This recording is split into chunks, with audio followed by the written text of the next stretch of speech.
Welcome to Gaya Guidance Program. Myself, Dr. Sanjay Prasad Dani, going to start the chapter Environmental Issues.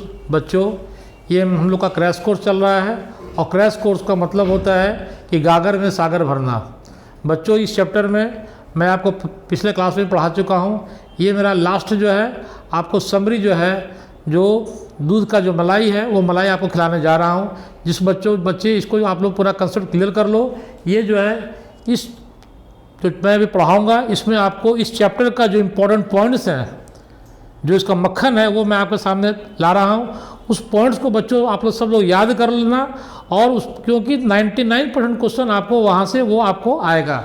इसलिए बच्चों ये आपका last chapter है और बहुत मार्क्स फेजिंग चैप्टर है, क्योंकि इस चैप्टर में आपको पढ़ना कम रटना ज़्यादा है। और जो रटो उसको जो है बच्चों आप लोग याद लिख करके याद करना। इस चैप्टर में जो है आपको लिख के याद करोगे बच्चों, काफ़ी आपका काम आपका हल्का हो जाएगा। और कोई ऐसा दुनिया का परीक्षा नहीं है जिससे इस चैप्टर से क्वेश्चन नहीं आता है। एक ऐसा बायोलॉजी का चैप्टर है जो दुनिया का, चाहे मेडिकल हो, एग्रीकल्चर हो, यूपीएससी हो, बीपीएससी हो, दरोगा हो, सिपाही हो, सारे परीक्षाओं में इस चैप्टर से 2-4 क्वेश्चन हर साल आता है बच्चों। इसलिए इसको बहुत ध्यान से पढ़ो और मैंने सारे चीज़ को समराइज़ कर दिया हूँ, एक जगह इकट्ठा कर दिया हूँ बच्चों। पहला जो पॉइंट है बच्चों आपको डेट्स के बारे में है, डेट्स याद करना है, क्योंकि हर परीक्षा में डेट्स आते हैं। डेट्स जो आते हैं, तारीख जो आती है कि कौन सा एक्ट कब बना, कब लागू हुआ, उसके बारे में बच्चों उसका पहला फॉर्मूला मैंने आपको दे रहा हूँ, वो है वाटर। वाटर का मतलब होता है पानी। वाटर वर्ड बना 3 शब्दों से, WATER। ये फॉर्मूला बच्चों याद कर लो। W का मतलब हो गया वाटर एक्ट आया, उसके बाद एयर एक्ट आया, उसके बाद इन्वायरमेंटल प्रोटेक्शन एक्ट आया। इसमें जो है बच्चों आपको याद करना है 74, 81, 86। W से वाटर, एयर, इन्वायरमेंट 74, 81, 86। वाटर 74 में आया, एयर 81 में आया, इन्वायरमेंटल प्रोटेक्शन एक्ट बच्चों 86 में आया। कभी क्वेश्चन आपसे पूछ दे इन्वायरमेंटल प्रोटेक्शन एक्ट कब आया, 86 में। फॉर्मूला याद कर लो, वाटर पानी, पहला फॉर्मूला। दूसरा बात याद कर लो कि 1974 में ही जो है वाटर एक्ट भी आया और चिपको मूवमेंट, 2 चिपको मूवमेंट आया। एक आया आपका 1731 में जो आपका अमृता देवी का था, और दूसरा जो है गढ़वाल हिमालय में, इसमें सुंदरलाल बहुगुणा और बेनी प्रसाद भट्ट ने पार्टिसिपेट किए थे। चिपको का मतलब होता है पेड़ से चिपक जाओ, पेड़ को बचाओ। उसके बाद बच्चों जो आया 86 के बाद आ गया 87 एक साल के बाद मॉन्ट्रियल आया। मॉन्ट्रियल प्रोटोकॉल काहे के लिए आया? ये एम के बगल में ओ का मतलब ओजोन, ओजोन बचाओ। ओजोन क्या करता है? अल्ट्रावायलेट रेडिएशन को धरती पर आने से रोकता है। और 1987 में ही जो है एयर पॉल्यूशन में नॉइज को जोड़ा गया, ये याद कर लो बच्चों। तब पहला ये आ गया आपका वाटर आ गया 74, 81, 86 के एक साल के बाद 87 में आया मॉन्ट्रियल। और इस मॉन्ट्रियल में 10 जोड़ दो, 10 ऐड कर दो। 10 साल के बाद क्योटो प्रोटोकॉल आया। क्योटो प्रोटोकॉल आया ग्रीन हाउस गैस के बारे में, ग्लोबल वार्मिंग के बारे में, धरती का टेम्परेचर क्यों बढ़ रहा है। इसमें मैंने आपको पहले की वीडियो क्लास में देखिएगा, बताया था चाचा मेरे चाउमीन नहीं खाते हैं। चाचा हो गया कार्बन डाइऑक्साइड, मेरे हो गया मीथेन, चाउमीन हो गया CFC और नहीं खाते N2O। उसके बाद 2 याद कर लो बच्चों, 80 और 88 फॉर्मूला है 80 और 88, 80, 88। जो JFM आया, ज्वाइंट फॉरेस्ट मैनेजमेंट 80 में आया, नेशनल फॉरेस्ट पॉलिसी 88 में आया बच्चों। उसके बाद आया 1700 अमृता देवी का जो केस आया, जो वर्ल्ड में ऐसा केस कभी नहीं मिला कि जिसमें पेड़ को बचाने के लिए, हमारे वाइल्ड लाइफ प्रोटेक्शन को बचाने के लिए इन्होंने जो काम किया, अपना बलिदान, अपनी 3 बच्चियों का बलिदान, और सैकड़ों बिश्नोई परिवार के लोग को जो है राजा अभय सिंह के जो सैनिक थे उन्होंने काट दिए पेड़। वो कहते थे कि मुझे महल को बनाने के लिए पेड़ चाहिए। तो इन्होंने कहा कि नहीं साहब, पेड़ मैं नहीं दूंगा, क्योंकि पेड़ मेरा जो है, जंगल मेरा जान है, प्राण है, हम लोग का सारा जीवन उसी पर आता है। उसके बाद जो 2002 में CNG बस का एक बराबर आता है कि दिल्ली में जो है पहले गाड़ियाँ पेट्रोल और डीजल से चलती थी। सुप्रीम कोर्ट ने संज्ञान लिया, दिल्ली गवर्नमेंट को कहा कि गाड़ी को पेट्रोल डीजल को बंद करो। तो दिल्ली सरकार ने वो वादा किया था कि 2002 तक जो है दिल्ली की सारी जो बसेज हैं या गवर्नमेंट व्हीकल है वो जो है CNG से कन्वर्ट हो जाएगी। ये क्वेश्चन बराबर आता है, इधर याद कर लेना। वाटर W से water act, air act, environment protection act 74, 81, 86, 80, 88 याद कर लेना। JFM जॉइंट फॉरेस्ट मैनेजमेंट 80 में, और नेशनल फॉरेस्ट पॉलिसी 88 में आया। उसके बाद बच्चों मैं आपको इम्पोर्टेंट पॉइंट जो सभी एग्जाम के लिए इम्पोर्टेंट है वो मैं एक जगह कंपाइल कर दिया हूँ। ये क्वेश्चन BOD से बराबर आता है कि BOD का फुल फॉर्म लिखिए। 12th का हर साल परीक्षा में इससे 2 क्वेश्चन, एक क्वेश्चन आपको मिलना ही मिलना है। BOD का फुल फॉर्म है बायोकेमिकल ऑक्सीजन डिमांड। 90 और प्लस आपको ये भी दिया रहेगा कि बायोकेमिकल या बायोलॉजिकल ऑक्सीजन डिमांड भी रहेगा। बायोलॉजी के बच्चे होकर के बायोलॉजिकल मत मार देना, आंसर लिखना बायोकेमिकल ऑक्सीजन डिमांड, इसका फुल फॉर्म है। CNG का फुल फॉर्म क्या है? Compressed natural gas. जो आजकल बसें जो चल रही compressed natural gas CNG gas से चलती है। तो CNG में कौन सा गैस होता है? तो वो मीथेन होता है, CH4 होता है। ये भी मैं बगल में लिख दिया हूँ बच्चों, याद कर लेना। LPG जो घर में खाना बनता है चूल्हा, LPG में कौन सा गैस? फुल फॉर्म क्या है? लिक्विफाइड पेट्रोलियम गैस, जिसमें प्रोपेन है और ब्यूटेन है। क्या पाता है? प्रोपेन और ब्यूटेन। और जब गैस कभी घर का लीक करता है तो महक आती है, तो उसमें क्या मिला रहता है? वो आता है मर्क कैप्टन नाम का एक केमिकल रसायन मिला जाता है। जो ये कभी गैस कभी लीक कर जाता था, मुझे मालूम पड़ता है कि मेरा गैस कभी लीक करे, क्योंकि ये अत्यधिक ज्वलनशील गैस है, हाईली इन्फ्लेमेबल गैस है। दूसरा है IUCN का फुल फॉर्म बराबर आता है बच्चों international union for conservation of nature and natural resources. International union for conservation of nature and natural resources, याद हो गया बच्चों। इसका इसमें इस IUCN ने 2 बुक पब्लिश करते हैं, एक रेड डाटा बुक, एक ग्रीन डाटा बुक। क्वेश्चन पूछेगा रेड डाटा बुक में किसका जिक्र है? तो फॉर्मूला उसका है RED, रेड। रेड के बगल में, R के बगल में क्या E है? E का मतलब होगा इंडेंजर्ड स्पीसीज का जिक्र है रेड डाटा बुक में। दूसरा बुक ये जो पब्लिश करते हैं वो है ग्रीन डाटा बुक।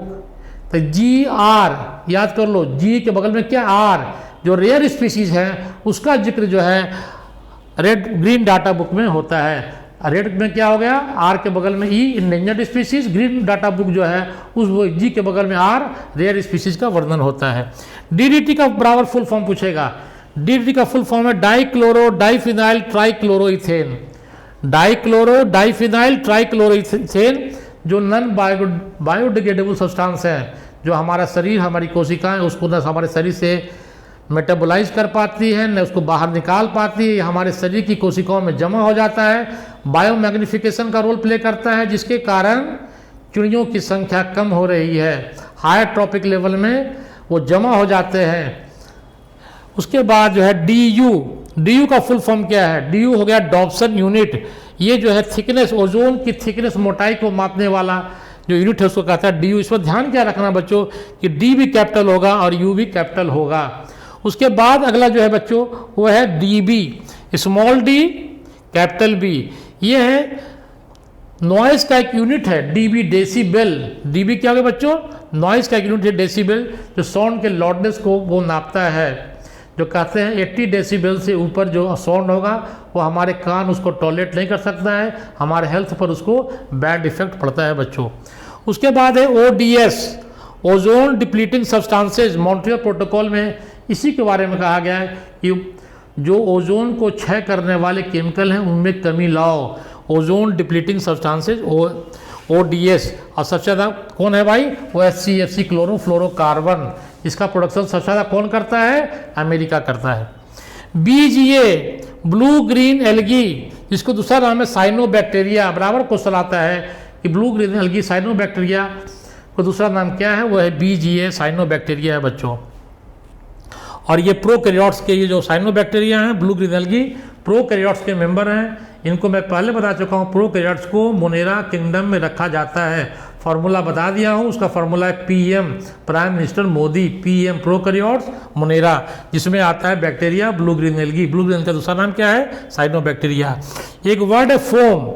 ये फुल फॉर्म बहुत हिट क्वेश्चन है इस साल के लिए कि फोम का फुल फॉर्म क्या है। फोम का फुल फॉर्म है friends of Arctic Mars. Friends of Arctic Mars, जो कि वाटर वेस्ट मैनेजमेंट को कैसे जो है बिना कोई केमिकल का, बिना कोई जो है वाटर को सफाई किया गया।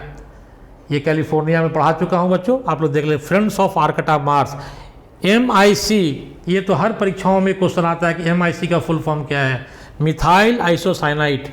मिथाइल आइसोसाइनेट जो भोपाल गैस ट्रेजेडी हुआ था 2 और 3 दिसंबर 1984 में, जो भोपाल में जो फैक्ट्री थे वहाँ जो है ये गैस लीक कर गया था, MIC गैस, जिसके कारण काफ़ी जो है तबाही हुई थी। इसमें याद करना बच्चों, MIC मिथाइल आइसोसाइनाइड ये ट्रेजेडी कहाँ हुई थी? भोपाल में। कब हुआ था? 2 और 3 दिसंबर की रात में हुआ था 1984 में। इसमें याद कर लेना कि MIC जो है वो वाटर के साथ मिक्स कर गया था, रिएक्ट विथ वाटर, और उसके कारण जो है काफ़ी ज़्यादा जान माल की क्षति हुई थी। एनर्जी करेंसी, क्वेश्चन पूछेगा, एनर्जी करेंसी किसको कहते हैं? ATP को, एडेनोसिन ट्राइफॉस्फेट को कहते हैं ATP।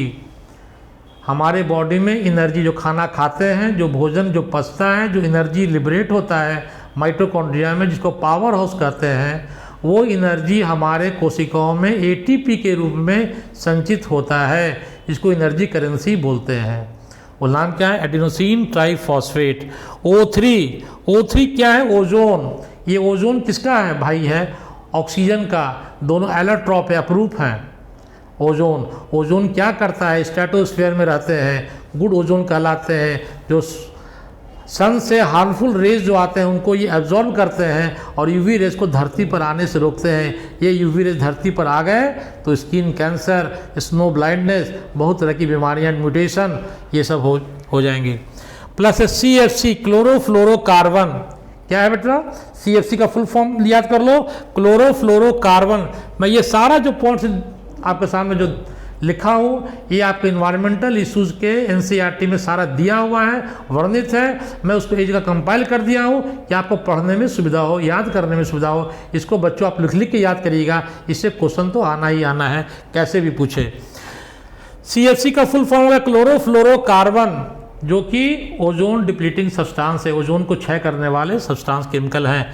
COP3, ये COP3 क्या है? ये आप जान लो, ये जो ग्लोबल वार्मिंग हुआ, ग्रीन हाउस गैस हुआ, जिसके लिए क्योटो प्रोटोकॉल के नाम से जाना जाता है, जो कि जापान में हुआ था ग्लोबल वार्मिंग से संबंधित, उस मीटिंग को कहा जाता है, जो सिंबल दिया गया वो COP, कॉन्फ्रेंस ऑफ पार्टीज। क्या है? Conference of parties on climate change. उसको COP3 के नाम से याद कर लो। कभी आपको दे देगा कि क्योटो प्रोटोकॉल COP3 है, 4 है, 5 है, 6, ऐसा क्वेश्चन +2 में आ चुका है। आप COP3 उसको याद करिएगा। UNEP का फुल फॉर्म क्या है? United Nation environment programme. United Nation environment programme को UNEP कहते हैं। इकोसैन, इकोलॉजिकल सैनिटेशन, ये कहाँ? श्रीलंका में और केरला में बहुत फेमस है। पानी बचाओ, फील्ड में जाओ, गड्ढा खोदो, पॉटी करो और उसको ढक दो। वो फर्टिलाइज़र का भी काम करेगा और हमारे पानी की भी बचत होगी, क्योंकि अगला आने वाला जो महायुद्ध होने वाला है वो वाटर, फ्रेश वाटर के लिए होने वाला है, पानी के लिए होने वाला है। E-वेस्ट को मतलब हो गया electronic waste. JFM, joint forest management, कब आया? 80 में आया। फॉरेस्ट के मैनेजमेंट, वन के प्रबंधन में ज्वाइंट करो, किसको? लोकल कम्युनिटी को। फिर आया national forest policy. National forestry policy कब आया? 88 में। क्या बोला? फार्मूला दिए थे, 33 का डबल कर दो, 33, 66, 33% फॉरेस्ट जो है, जंगल जो है कहाँ होना चाहिए? प्लेन पर और हिली एरिया पर जो है। नेशनल फॉरेस्ट पॉलिसी जो राष्ट्रीय वन नीति है ये कहती है कि 67%, 33 का डबल कर देना याद करने के ख्याल से, 67% जो है वो आपका हिल्स पर होना चाहिए। ये PPM, जहाँ पर फोटो दिया गया है आपका DDT का, बायो मैग्निफिकेशन का, वहाँ है PPM और PPB, पार्ट्स पर मिलियन लिखा गया, पार्ट्स पर मिलियन और पार्ट्स पर बिलियन, ये फुल फॉर्म है। PUC, आपके पास जितने के पास गाड़ी घोड़ा मोटरसाइकिल गाड़ी होगा, सब अपना पॉल्यूशन जांच करवाते हैं। तब पॉल्यूशन जांच करवाते हैं 6 महीने पर, 1 साल पर, कि गाड़ी के कितना धुआं निकालता है, उसका जांच होती है। उसका कहता है पॉल्यूशन जांच, उसका सर्टिफिकेट जो देता है, कागज़ देता है, उसका नाम PUC, pollution under control certificate. National auto fuel policy में ये बहुत ज़रूरी है कि हर जो भी गाड़ी आपके पास है उसकी जांच करवाइए, प्रदूषण की जांच करवाइए, एयर पोल्यूशन जिससे कम से कम हो। ये काहे के लिए PUC जांच करता है? उसमें कार्बन मोनोऑक्साइड और हाइड्रोकार्बन की जांच बच्चों करता है। उसके बाद जो है फिर बच्चों अगला पॉइंट जो है, 2 पॉइंट है, JFM, joint forest management, national forest policy 80-88। मैं शुरू से रटवा रहा हूँ कि 80-88 को रट लो। उसके बाद है अमृता देवी, कब आई? 1731 में। ये केस कहाँ का था, ये क्वेश्चन आया हुआ आपका क्वेश्चन, ये जोधपुर राजस्थान का केस है। और इसी के याद में जो है जैसे अपना जान, अपनी 3 बच्चियों का जान और सैकड़ों बिश्नोई परिवार के लोगों को रक्त रंजित कर दिया गया, शरीर को काट दिया गया अभय सिंह के सैनिकों के द्वारा। उसके बाद चिपको मूवमेंट 1974 में गढ़वाल हिमालय में आया, सुंदरलाल बहुगुणा और बेनी प्रसाद भट्ट, बच्चों याद कर लो। ये सब आपका मेन क्वेश्चन, मेन थीम को आप जगह आपको ला दिया हूँ। वाटर का फॉर्मूला मैंने आपको बता दिया था पहले, water pollution act 74, 81, 86, water pollution act 74 में, एयर एक्ट 81 में और इन्वायरमेंटल प्रोटेक्शन एक्ट 86 में आया। मॉन्ट्रियल जो है और कब आया, मॉन्ट्रियल काहे के लिए आया, एम के बगल में वो है ओजोन से संबंधित केस है। 1986 में आपका 87 में आया, उसके 10 साल के बाद क्योटो प्रोटोकॉल आया जिसको संबोधित किया गया कॉप 3 से। नॉइज को भी 87 में जोड़ा गया था कि नॉइज जो पॉल्यूशन है एयर पॉल्यूशन का एक अंग है। उसके बाद जो है ये क्योटो प्रोटोकॉल जो हुआ, इसका 2 बार मीटिंग हुआ है कॉन्फ्रेंस क्लाइमेट चेंज के बाद। पहला मीटिंग जो हुआ 11 में और दूसरा हुआ है 12 में, 11 और 12। यहाँ 10 साल 87 और 10 97 मॉन्ट्रियल क्योटो। फिर इसका जो मीटिंग हुआ क्योटो प्रोटोकॉल का, एक हुआ डरबन में, एक हुआ दोहा में। डरबन जो है साउथ अफ्रीका में है और सेकंड जो मीटिंग हुआ कतर दोहा में। ये भी क्वेश्चन बराबर आता है बच्चों हर परीक्षा में। ये ऐसा चैप्टर है कि जिससे कोई परीक्षा इससे वंचित नहीं है। भारत देश का कोई परीक्षा दोगे इस चैप्टर से आपको क्वेश्चन फंसना ही फंसना है। और ये क्वेश्चन में रटना ज़्यादा है, समझना कम है, क्योंकि सब फिगर्स है। फिगर आपको रटना पड़ेगा, लिख लिख के याद करो, दीवार पे चिपका दो और डेली देखो, मैथ की तरह नंबर मिलेगा। उसके बाद जो है ओजोन के बारे में पढ़ा चुके थे, good ozone bad ozone. Good ozone कहाँ रहता है, स्ट्रेटोस्फीयर में। गुड ओजोन क्या करता है कि जो सन से जो यूवी रे जाते हैं, अल्ट्रावायलेट रे जाती है, उसको एब्जॉर्ब कर लेता है, उसको वहीं पर रोक लेता है। बैड ओजोन कहाँ है, ट्रोपोस्फीयर में, जहाँ हम लोग निवास करते हैं, उसको क्या कहता है, बैड ओजोन। पढ़ा चुके ग्रीन हाउस गैस में आपका इसका भी रोल है, आपका ओजोन का भी रोल है। और पढ़ा चुके थे कि ओजोन में 3 P याद के लिए, पॉइजनस, पॉल्यूटेंट और ये जो है आपका हाईली पंजेंट स्मेल इसका होता है, बहुत इसका तीख मतलब महक इसका बड़ा ख़राब है ओजोन। ये पॉइजनस गैस है जो ट्रोपोस्फीयर में है।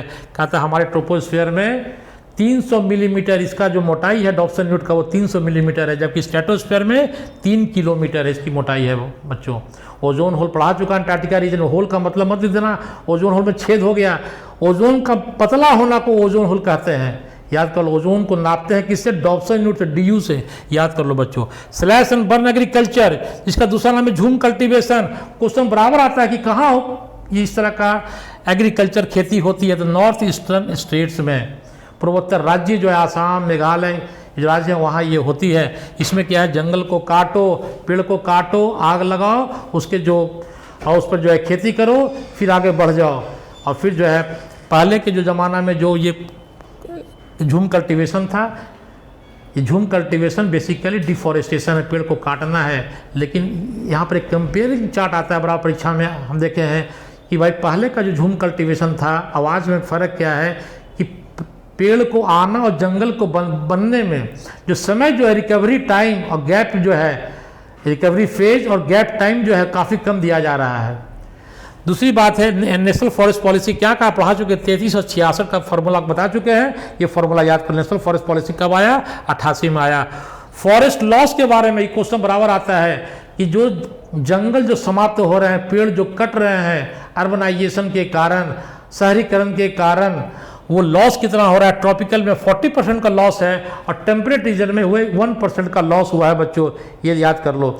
एसिड रेन, एसिड रेन से क्वेश्चन बराबर आता है। क्या क्वेश्चन आता है, ताजमहल का रंग जो है पीला क्यों पड़ रहा है, उसमें जो है उसका कारण है एसिड रेन। एसिड रेन में किसका रोल है, सल्फर डाइऑक्साइड का और नाइट्रोजन ऑक्साइड का। अगर ताजमहल का केस आ जाए तो वो मथुरा रिफाइनरी लिख दीजिएगा, मथुरा रिफाइनरी बगल में, वहाँ से जो पॉल्यूटेंट निकलता है SO2 और NO2 वो जो है एसिड बन के वो गिरता है ऊपर से, उसको एसिड रेन कहते हैं। मोर, ये जो गैस जो निकल रहे हैं कहाँ से, burning of fossil fuel, fossil fuel के बर्निंग से, इंडस्ट्री से धुआं निकल रहे हैं, गाड़ी के से धुआं निकल रहे हैं, उनसे ये ज़्यादा निकलता है। कहता क्या है कि आजकल पेट्रोल लेने जाते होंगे तो 2 तरह का पेट्रोल डीजल मिलता है, lead free petrol. Lead free petrol क्या कहता है, क्वेश्चन आपको आएगा कि लेड मेटल पॉल्यूटेंट कौन है? फॉसिल फ्यूल में, डीजल पेट्रोल में क्वेश्चन जो आया है बच्चों, मेटल पॉल्यूटेंट का नाम पूछता है, उसका नाम लिखिएगा लेड। लेड जो है इसको शीशा भी कहते हैं। इसका अमाउंट पूछता है क्योंकि परीक्षाओं में आता है 25 मिलीग्राम पर 100 ml से ज़्यादा रहेगा वो हमारे बॉडी के लिए हार्मफुल है। नया नया जो यूरो 6 गाड़ी आ रही है उसमें कैटालिटिक कन्वर्टर फिट है। कैटालिटिक कन्वर्टर जो गाड़ी फिट है उसमें कहता है कि जो पेट्रोल डीजल लीजिए वो अनलीडेड पेट्रोल लीजिए, शीशा रहित पेट्रोल लीजिए, नहीं तो कैटालिटिक कन्वर्टर खराब हो जाएगा। बहुत महंगा सामान है जो कि क्या करता है कि आपको अनबर्न्ड हाइड्रोकार्बन को CO2 और H2O में कन्वर्ट करता है। ताजमहल डैमेज काहे हुआ? एसिड रेन के कारण। तो उसके बगल में क्वेश्चन बराबर है, हिट क्वेश्चन, मथुरा रिफाइनरी से धुआं निकल रहा है, ताजमहल पीला पड़ रहा है, उसकी खूबसूरती खत्म हो रही है। कार्बन मोनोऑक्साइड, जो गाड़ी से धुआं निकलता है उसमें CO कार्बन मोनोऑक्साइड हमारा जो बॉडी में जो हीमोग्लोबिन है, खून में जो हीमोग्लोबिन है जो गैस को ट्रांसपोर्ट करता है O2 CO2 का, ये हीमोग्लोबिन को जो है मोहब्बत जो है कार्बन मोनोऑक्साइड से 200 गुना ज़्यादा है। लिखा हुआ है ये CO जो है कार्बन मोनोऑक्साइड पॉल्यूटेंट है जो कि 200 से 250 गुना ज़्यादा उसको मोहब्बत है किससे? हीमोग्लोबिन को। इससे अगर उसके पास 3 चीज़ रहेगा हीमोग्लोबिन के पास, कार्बन मोनोऑक्साइड, कार्बन डाइऑक्साइड और ऑक्सीजन, तो सबसे पहले वो दोस्ती करेगा कार्बन मोनोऑक्साइड से। और carbon monoxide highly poisonous gas है। इसलिए देखते हो जब गाड़ी के कभी जाम में फंसते हैं आपका दम घुटता है। दम क्यों घुटता है? इसलिए घुटता है कि हीमोग्लोबिन जो है कार्बन मोनोऑक्साइड से दोस्ती कर लिया और हमारे बॉडी में वो।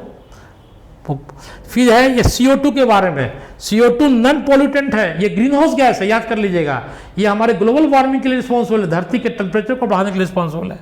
BOD बायोकेमिकल ऑक्सीजन डिमांड, ये फॉर्मूला रट लो बेटा, ज़्यादा रटना नहीं है कि जहाँ BOD ज़्यादा होगा, जिस पानी का BOD ज़्यादा, इसका मतलब समझ लो, खोपड़ी में बैठा लो, मैं समरी में कर दिया हूँ, का ऑर्गेनिक मैटर की मात्रा ज़्यादा होगी, वो पानी बहुत ज़्यादा गंदा होगा, उसमें जो है डिजॉल्व ऑक्सीजन, क्या लिखता है? Inversely proportional dissolve oxygen. जिस पानी का BOD ज़्यादा, पॉल्यूशन ज़्यादा, पानी ज़्यादा गंदा, उसमें ऑर्गेनिक मैटर की मात्रा काफ़ी ज़्यादा होगी। और दूसरी बात क्या है? उसमें डिजॉल्व ऑक्सीजन की मात्रा कम होगी। डिजॉल्व ऑक्सीजन और BOD में इन्वर्स रिलेशन है, उल्टा संबंध है, याद कर लो। और तीसरा क्वेश्चन ये पूछता है कि किसी दिए हुए पानी में ऑर्गेनिक मैटर की मात्रा को किस पैमाना पर नापते हैं? वो पैमाना है BOD बच्चों, ये याद कर लो। अगला जो है आपका जो है कि सुपरसोनिक जेट प्लेन, हवाई जहाज जो आकाश में उड़ता है, जेट प्लेन जो उड़ता है, उससे निकलने वाला जो धुआं है, जो गैसेज हैं, वो हमारे ओजोन लेयर को क्षय पहुंचाते हैं क्योंकि उसके धुआं में क्या है? फ्लोरोकार्बन है। ये फ्लोरोकार्बन क्या कहे? हैलोजन वाले कार्बन है। एक क्लोरोकार्बन फ्लोरोकार्बन है जो कि ओजोन को क्षय करते हैं। सब मैं आपको पढ़ा चुका हूँ, ये आपका समरी है, समरी को याद कर लो। क्रैश कोर्स में आपको समरी एक जगह कर दिए हैं, आप लोग पढ़ के याद करो। मैक्सिमम एयर पोल्यूशन क्वेश्चन पूछेगा, सबसे ज़्यादा एयर पोल्यूशन कौन कॉज करता है? हिट क्वेश्चन है, आपको 10th का बोर्ड में 12th के क्लास में आएगा। वो है ट्रांसपोर्ट सिस्टम। मेट्रो सिटी में, बड़े बड़े शहरों में जो है आपका मेट्रो सिटी, जिसकी आबादी 10 लाख से ऊपर होती है, उसको मेट्रो सिटी कहा जाता है। और वहाँ जो मेन एयर पोल्यूशन का जो कॉज है वो गाड़ी से निकलने वाला काला काला धुआं है। ग्रीन स्कम या एल्गल ब्लूम का मतलब बच्चों क्या हुआ कि जो आपके खेत खलियान में जो आपका झील है, नदी है, तालाब है, पोखरा है, उसका रंग हरा हो गया। हरा काहे हो गया? उसमें प्लैंक्टोनिक एल्गी, बस इसको पॉइंट याद करो, प्लैंक्टोनिक एल्गी का ग्रोथ बढ़ गया।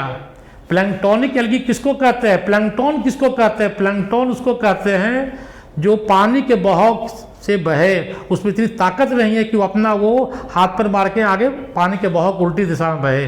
प्लैंक्टन का मतलब वही हुआ। प्लैंक्टोनिक एल्गी में 2 आता है, एक ग्रीन एल्गी आता है, एक BGA आता है। ये क्वेश्चन बराबर आता है, हिट क्वेश्चन है। यहाँ पर अगर क्वेश्चन पूछ दिया एल्गल ब्लूम, एल्गी का ग्रोथ, कौन algae? Planktonic algae. Planktonic algae में कौन सा? तो ब्लू ग्रीन एल्गी और ग्रीन एल्गी। ब्लूम का मतलब क्या हुआ? Over growth. नदी तालाब का जो पानी पोखरा हरा हो गया, काहे हो गया? ही ग्रीन एल्गी। इसके पिगमेंट के कारण जो है वो हरा दिखाई पड़ता है, उसका पानी दूषित हो जाता है, टॉक्सिक हो जाता है। समझे बच्चों? ये प्लैंक्टोनिक एल्गी जो कि कहता है कि इसका ग्रोथ, एल्गी का ग्रोथ ज़्यादा क्यों बढ़ गया?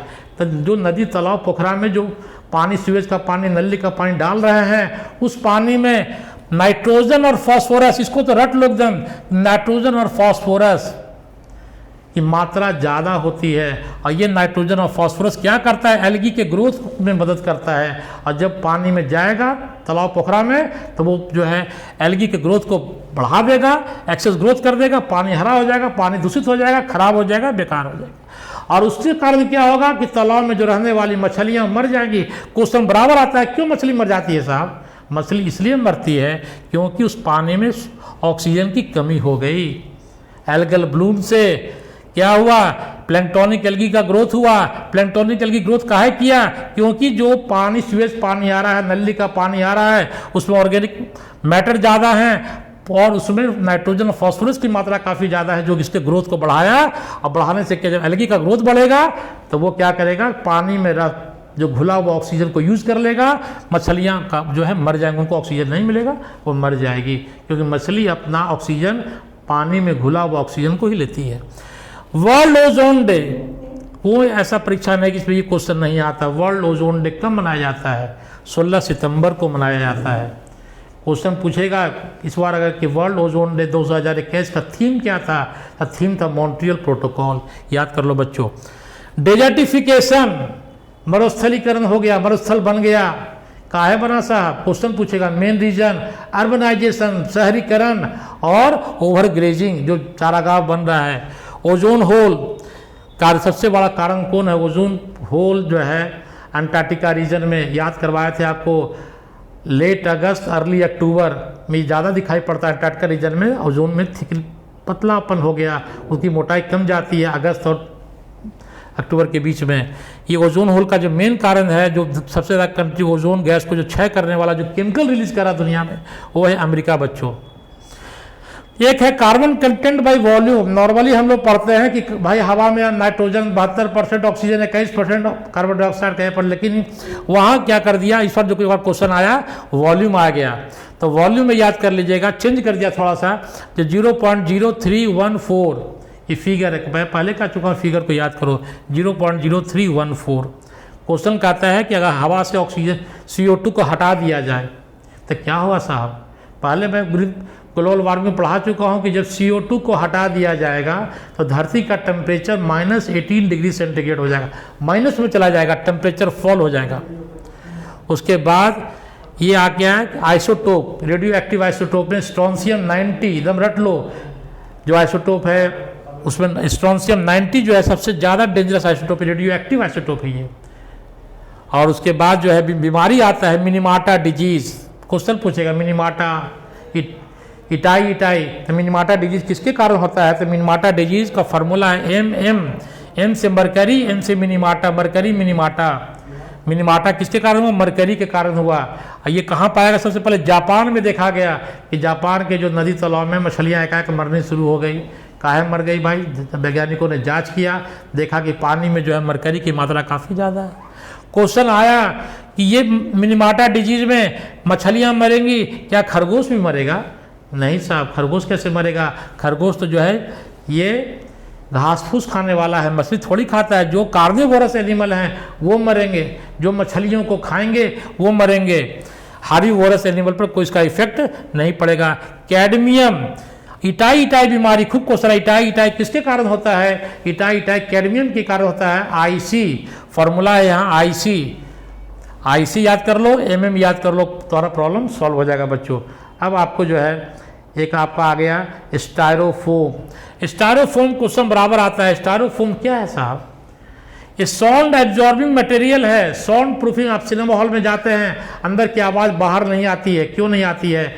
स्टायरोफोम लगा रहता है, एक कुशन लाइक मटेरियल है जो दीवार में सेट कर दिया जाता है, कि जो साउंड प्रूफिंग मटेरियल है, साउंड को एब्जॉर्ब करने वाला मटेरियल है, उसका नाम है स्टायरोफोम। ये क्वेश्चन बराबर आता है हर परीक्षाओं में। जलकुंभी के बारे में सुने होंगे, जो नदियाँ तालाब पोखरा में उगता जलकुंभी। इसको कहाँ से लाया गया? साउथ अमेरिका से लाया गया। काहे लाया गया? हिट क्वेश्चन है मेडिकल का, एग्रीकल्चर का, +2 का। काहे लाया गया? इसके सुंदर फूल और इसके पत्तियों के खूबसूरती के कारण भारत देश में लाया गया। लेकिन लाने के बाद अपना रौद्र रूप दिखाया, इसलिए कहता है टेरर ऑफ बंगाल भी कहते हैं।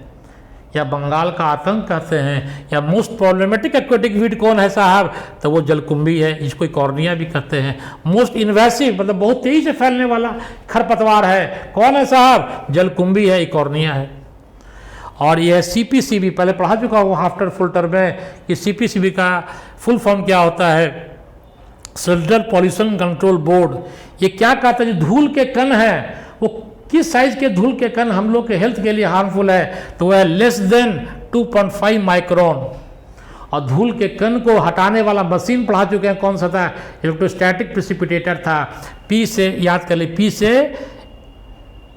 प्रेसिपिटेटर, P से याद कर लेना, पार्टिकुलेट मैटर सस्पेंडेड, SPM कहता है। धूल कण जो है, जो हवा में लटके हुए धूल कण है, उसका नाम SPM। उसको जो हटा 90 to 99% जो धूल के कण हैं, उसको जो है इलेक्ट्रॉनिक प्रेसिपिटेटर जो है ये उसको रिमूव करता है बच्चों। सेकेंडरी पोल्यूटेंट किसको कहते हैं, कौन कौन से हैं, क्वेश्चन बराबर आता है। ओजोन और पैन को second, not primary pollutant. Primary pollutant वो होगा जो डायरेक्ट आपको जो है नुकसान पहुंचाए। सेकेंडरी पोल्यूटेंट का निर्माण कैसे होता है, प्राइमरी पोल्यूटेंट के रिएक्शन से मिलने से जो चीज़ बनता है उसको सेकेंडरी पोल्यूटेंट कहते हैं। उसका एग्जाम्पल है ओजोन और पैन। ये क्या है सेकेंडरी पोल्यूटेंट, ये बहुत हिट क्वेश्चन है। कभी कभी पैन का फुल फॉर्म आ जाएगा। पैन का फुल फॉर्म क्या है, पर ऑक्सी एसिटाइल नाइट्रेट, पर ऑक्सी एसिटाइल नाइट्रेट कहते हैं। फोटोकेमिकल स्मॉग, जिसको हिंदी में कहते हैं धुंध, कोहरा। जाड़ा के दिन में बहुत धुंध है, बहुत कोहरा है, हाथ दिखाई नहीं पड़ता है। दिल्ली उल्ली में तो पोल्यूशन के कारण काफ़ी ज़्यादा है। उसमें जो रोल है ओजोन का है, सेकेंडरी पोल्यूटेंट का ओजोन का है, पैन का है, नाइट्रोजन और कार्बन डाइऑक्साइड का उसमें रोल नहीं है। ये याद कर लो बच्चों, ये हमेशा कुछ आता है कि फोटोकेमिकल स्मॉग, जो धुंध और कोहरा जो होते हैं उसमें किसका रोल है, ये बच्चों आप याद कर लो। उसके बाद बच्चों अगला जो है ये देखिए आपको है, ये क्वेश्चन जो है बच्चों, ये विगत पता नहीं, इस क्वेश्चन को याद कर लो। 2 साल पहले, इस साल भी मेडिकल के परीक्षा में, BHU का एग्रीकल्चर के परीक्षा में और 2-3 कंपटीशन में देखे, नाबार्ड के परीक्षा में ये क्वेश्चन आया है। यही क्वेश्चन आया है, पिछला साल आया। साइलेंट स्प्रिंग बुक किसने लिखा, कार्सन ने लिखा। इस साल जो परीक्षा जो हुई है मेडिकल का और एग्रीकल्चर का और नाबार्ड का जो एग्जाम हुआ उसमें ये क्वेश्चन आया कि साइलेंट बुक, क्वेश्चन आया कि साइलेंट स्प्रिंग को कार्सन ने लिखा। ये किस बुक में किसकी जिक्र है, यही क्वेश्चन आया बच्चों। ये है पेस्टिसाइड पॉल्यूशन का, पेस्टिसाइड पॉल्यूशन का जो है इसमें जिक्र है, जो कार्सन नाम के वैज्ञानिक ने अपने बुक साइलेंट स्प्रिंग में लिखा। साइलेंट स्प्रिंग कौन लिखा, कार्सन। कार का मतलब गाड़ी और सन का मतलब बेटा, गाड़ी वाला बेटा, याद कर लो कार्सन। कार्सन, कार मतलब कार और सन मतलब बेटा, याद कर लो। वाटर पॉल्यूशन इंडिकेटर, पानी गंदा है, इसका बायो इंडिकेटर पूछता है, कौन बायो इंडिकेटर, तो याद कर लो इकोलाई, इश्रिचिया कोलाई। अगर पानी में इश्रिचिया कोलाई मिल गया या कोलीफॉर्म बैक्टीरिया मिल गया, समझिए कि आपके पानी में कोई अपना पैखाना वाला पाइप जो अगर आपके घर के पानी में ये मिल गया, नज़र आ गया इकोलाई या कोलीफॉर्म बैक्टीरिया, समझ लीजिए कि आपके अगल बगल पड़ोस वाले आपके जो पीने वाला पानी में अपना पाइप जोड़ दिया है, यहाँ कहीं से लीक कर रहा है। ये है water pollution indicator. Bio indicator कौन है, इकोलाई है। और एयर पोल्यूशन इंडिकेटर कौन है साहब, बायो इंडिकेटर, वो है लाइकेंस है। खूब क्वेश्चन आता है कि जिस एरिया में लाइकेंस का बहुत ग्रोथ हो रहा है वहाँ ये दिखाता है कि वहाँ पर एयर पोल्यूशन नहीं है। ये किसको वो है, किसके लिए रिस्पॉन्सिबल है, सल्फर डाइऑक्साइड के लिए। और बता चुका हूँ SO2 बताए थे, स्क्रबर क्या करता है, सल्फर डाइऑक्साइड को अलग करता है। बायो इंडिकेटर खूब क्वेश्चन आता है एयर पोल्यूशन का, SO2 का बायो इंडिकेटर कौन है, लाइकेंस है। वाटर पोल्यूशन का बायो इंडिकेटर कौन है, इकोलाई है या कोलीफॉर्म बैक्टीरिया है। स्क्रबर पढ़ा चुका हूँ। स्क्रबर क्या करता है, एक मशीन है जो हवा में SO2 जो गैस है उनको रिमूव करता है, वो क्लियर करता है। और बायो इंडिकेटर कौन है, लाइकेंस है। इलेक्ट्रोस्टैटिक प्रेसिपिटेटर पढ़ा चुका हूँ। ये क्या करता है, सस्पेंडेड पार्टिकुलेट मैटर को, हवा में धूल कण है जिनका जो है सर, तो मैं बच्चों पढ़ा रहा था, बता रहा था आपको कि साइलेंट स्प्रिंग जो है ये बुक को किसने लिखा, कार्सन ने लिखा। इस बुक में जो डीलिंग है वो पेस्टिसाइड पोल्यूशन के बारे में जिक्र किया गया है। और ये पता नहीं क्या चक्कर है, इससे जो है बराबर हर परीक्षाओं में इस साल भी मेडिकल की परीक्षा में, एग्रीकल्चर में और नाबार्ड के एग्जाम में, बैंक की परीक्षा में इससे क्वेश्चन आया है। वाटर पोल्यूशन बायो इंडिकेटर पूछेगा कि पानी में जो प्रदूषण है उसका बायो इंडिकेटर कौन है। इकोलाई है, इकोलाई या कोलीफॉर्म बैक्टीरिया। अगर आपके पानी में ये आना चालू हो गया, समझ लीजिए कि आपके मेन पानी में किसी का सुएज पखाना का जो पाइप है वो लगा दिया है, लीक कर रहा है, ये शो करता है वाटर पोल्यूशन। एयर पोल्यूशन का जो बायो इंडिकेटर है वो लाइकेंस है। और SO2 का जो है स्क्रबर जो है भी जो है SO2 को रिमूव करता है। तो SO2 स्क्रबर और लाइकेंस याद कर लीजिएगा। जो SO2 को जो है जो एयर पोल्यूशन का मेन कॉज है उसको वो रिमूव करता है। इलेक्ट्रोस्टैटिक प्रेसिपिटेट मशीन में पढ़ा चुका हूँ। ये क्या करता है, ये हवा में जो धूल कण है जिसका डायमीटर 2.5 माइक्रोमीटर से कम होता है उसको वो फिल्टर कर देता है। 90 to 99% उसको जो है फिल्टर करके अलग कर देता है। कैटालिटिक कन्वर्टर बता चुका है, जितनी भी बड़ी बड़ी अच्छी गाड़ियां आ रही है, यूरो 6 मॉडल की गाड़ी आ रही है, उसमें कैटालिटिक कन्वर्टर फिट होता है, ऑटोमोबाइल में फिट होता है। ये क्या करता है, अनबर्न्ड हाइड्रोकार्बन को, यही क्वेश्चन आया है बच्चों 12th की परीक्षा में कि कैटालिटिक कन्वर्टर क्या करता है, अनबर्न्ड हाइड्रोकार्बन को कार्बन डाइऑक्साइड और पानी में बदल देता है। और जो कार्बन मोनोऑक्साइड है और नाइट्रोजन के जो ऑक्साइड है इनको CO2 और नाइट्रोजन गैस में कन्वर्ट कर देता है। इस कैटालिटिक कन्वर्टर में जो बहुत एक्सपेंसिव मेटल लगे हुए हैं उनका नाम है प्लेटिनम, प्लेडियम और रोडियम। ग्रीन हाउस गैसेज में मैं पढ़ा चुका हूँ जो ग्लोबल वार्मिंग का कारण है, सबसे ज़्यादा अमाउंट है वाटर वेपर। अगर वाटर वेपर CO2 रहा, आंसर वाटर वेपर मारिएगा। अगर वाटर वेपर नहीं रहा तो इसमें CO2, carbon dioxide, methane, CFC और नाइट्रोजन 2 याद कर लीजिएगा। याद का फॉर्मूला बता दिए थे क्योंकि यहाँ पर बहुत लोग बच्चे CFC पढ़ लेते हैं, CH4 बाद में लिखते हैं। ये जो मीथेन है ये पहले आएगा। बताया था चाचा मेरे मतलब मीथेन चाउमीन नहीं खाते, चाचा मेरे चाउमीन नहीं खाते। मीथेन सेकंड पोजीशन पर 60-40, 12% और 6%, इसको रट लीजिएगा। बहुत हिट क्वेश्चन है बच्चों। कार्बन मोनोऑक्साइड का जो है ग्रीन हाउस गैस नहीं है। क्या बोला है, carbon monoxide green house gas नहीं है। और पहले पढ़ा है कि कार्बन डाइऑक्साइड जो है पोल्यूटेंट नहीं है, याद कर लीजिएगा। Audible range noise pollution, noise का जो यूनिट है वो है डेसीबेल। और कितना डेसीबेल का कान सुन सकता है, बियर कर सकता है आवाज़ को, वह 70 से 80 डेसीबेल। और फ्रीक्वेंसी अगर पूछ दिया तो 20 से 20,000 हर्ज, याद कर लीजिएगा बच्चों। अब झूम कल्टीवेशन के बारे में पढ़ा चुका हूँ। झूम कल्टीवेशन डिफॉरेस्टेशन का एक कारण है, लेकिन पहले का जो झूम कल्टीवेशन था वो डिफॉरेस्टेशन नहीं हो रहा था। आज का जो /1 एग्रीकल्चर है वो डिफॉरेस्टेशन का कारण है, क्योंकि रिकवरी फेज, पेड़ को आने में जंगल बनने के बीच का टाइम गैपिंग काफ़ी कम गया है। इसी के लिए यूट्रोफिकेशन, जिसको कहता है न्यूट्रिएंट इनरिचमेंट, खूब हिट क्वेश्चन है। न्यूट्रिएंट इनरिचमेंट को क्या कहता है, यूट्रोफिकेशन। नाइट्रोजन और phosphorus organic matter, nitrogen phosphorus जब पानी तालाब पोखरा में जाता है, अलगल ब्लूम होता है, उसको यूट्रोफिकेशन कहता है। सैनिटरी लैंडफिल, गड्ढा खोदो, कूड़ा करकट उसमें डाल दो, उसको कहता है वेस्ट लैंडफिल भी कहता है। सैनिटरी लैंडफिल का सालन क्या है, waste landfill. Bhopal gas tragedy काहे हुआ, कौन गैस के लीक से हुआ, MIC कब हुआ, 2 और 3 दिसंबर 1984 में हुआ। इसमें क्या हुआ था कि MIC गैस जो है methyl oxide react with water, पानी से रिएक्ट कर गया था। पानी को साफ करना है, स्विमिंग पूल में पानी को साफ करना है, कैसे साफ करिएगा, जो डिसइंफेक्टेंट है वो है ओजोन और क्लोरीन। ये क्या करते हैं, पानी को क्लियर करते हैं, साफ करते हैं। और आपका जो फॉस्फेट और नाइट्रेट क्वेश्चन पूछेगा किसके लिए रिस्पॉन्सिबल है, यूट्रोफिकेशन के लिए, एल्गल ब्लूम के लिए रिस्पॉन्सिबल है, क्योंकि एल्गी के ग्रोथ को काफ़ी ज़्यादा फॉस्फेट और नाइट्रोजन जो है काफ़ी बढ़ा देते हैं। DDT dichlorodiphenyltrichloroethane fat soluble है, याद कर लीजिए, तब ना हमारे बॉडी में एक्युमुलेट कर जाते हैं। और हायर कार्निवोर्स में इसका मात्रा बहुत ज़्यादा पाया जाता है, जो रिस्पॉन्सिबल है बायो मैग्निफिकेशन के लिए।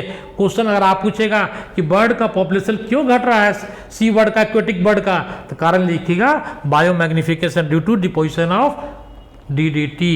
ये उसके जो सेल है, कवरिंग है, उसको जो है पूरा ग्रोथ होने नहीं देता है।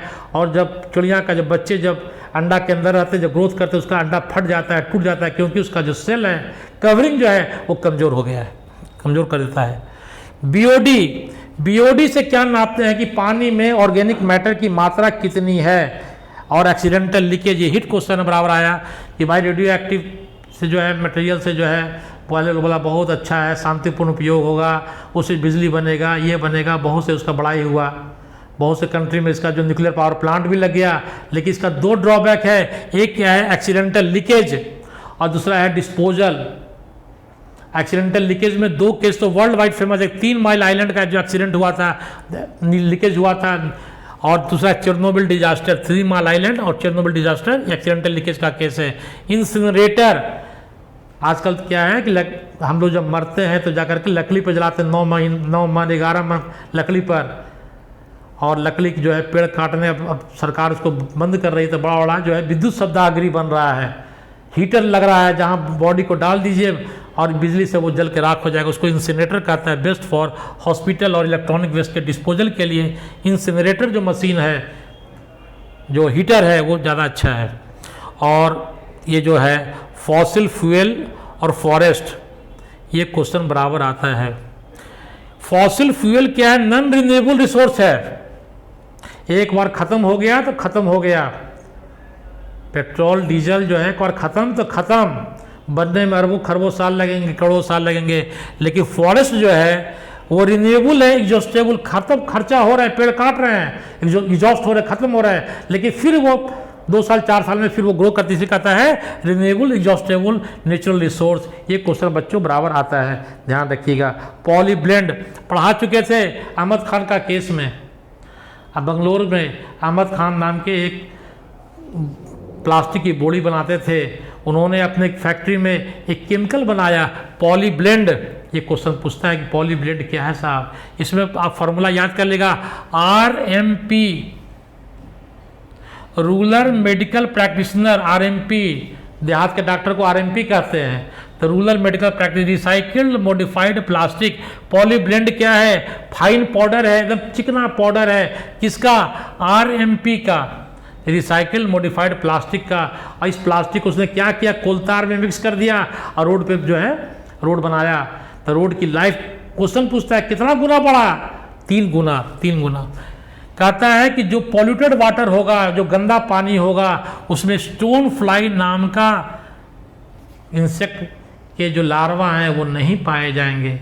स्टोन फ्लाई नाम के इंसेक्ट जो है, कीड़ा जो है, वो पॉल्यूटेड वाटर में नहीं पाए जाएंगे। ये बहुत हिट क्वेश्चन, मैं इसमें जो भी दिया हूँ वो सारे इंपॉर्टेंट क्वेश्चन जो एक जगह में कंपाइल कर दिया हूँ।